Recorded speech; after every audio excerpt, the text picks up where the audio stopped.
Vitamin D and thyroid का connection, जो कि हमने लास्ट वीडियो में बात की थी कि विटामिन डी और थायराइड का क्या कनेक्शन होता है। तो आज हम उसी टॉपिक के बारे में बात करेंगे कि विटामिन डी और थायराइड का क्या कनेक्शन होता है। बहुत गहरा कनेक्शन होता है जिससे कि बहुत ज़्यादा हमारी बॉडी अफेक्ट होती है। जैसे कि विटामिन डी जो होता है उसको सिर्फ विटामिन ना मान करके हम एक हार्मोन मानते हैं। एक्चुअली में होता है क्योंकि वो बहुत ज़्यादा अफेक्ट करता है हमारी बॉडी के बहुत सारे फंक्शंस को, कंट्रोल करता है, रेगुलेट करता है, इसीलिए। एंड ऑटोइम्यून डिजीज़ क्या होती है? ऑटोइम्यून डिजीज़ वो होती है जब बाय मिस्टेक हमारी जो इम्यून सिस्टम है वो गलती से हमारे थायराइड ग्लैंड पर अटैक कर देता है, तो वो बहुत ज़्यादा एक्टिव हो जाता है, हाइपरथायराइडिज्म, या बहुत अंडर एक्टिव रह जाता है, कमी रह जाती है तो हाइपोथायराइडिज्म हो जाता है। 2 types of thyroid autoimmune disease हैं, वो है Hashimoto disease and Graves disease.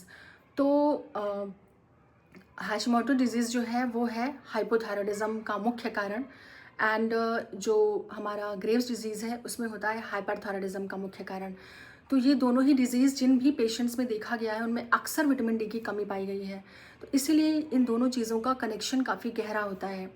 Vitamin D जो है ना वो हमारी बॉडी को, एक्चुअली हमारी बॉडी में कुछ थायराइड हार्मोन के रिसेप्टर्स होते हैं, जहाँ पर वो हार्मोन जाकर के अपने रिसेप्टर्स पे, अलग अलग रिसेप्टर्स पे काम करता है, अपना इफेक्ट दिखाता है।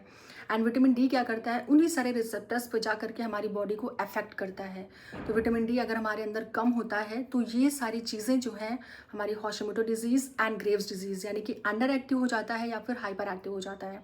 तो विटामिन डी के लेवल्स अगर आपके अंदर कम है तो आज ही डॉक्टर से कंसल्ट करें, उसके सप्लीमेंट्स लें, डाइटरी सोर्सेज के थ्रू उसको फुलफिल करें, एंड मॉर्निंग की सनलाइट लें, मॉर्निंग में जा करके वर्कआउट करें, जिससे कि आपका विटामिन डी लेवल मेंटेन हो सके और आपको हाइपोथायराइडिज्म या हाइपरथायराइडिज्म ना हो, ऑटोइम्यून डिजीज़ ना हो।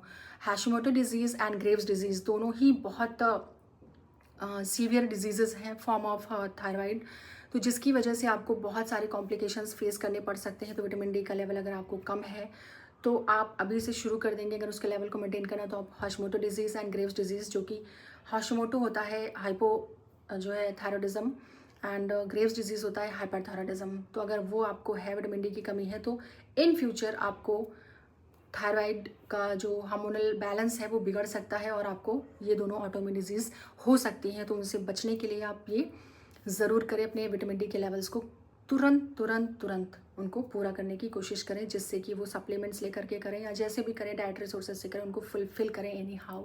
अदरवाइज़ आपको ये ऑटोइम्यून डिजीज़ फेस करनी पड़ सकती है। टेक केयर, अपना ख्याल रखें।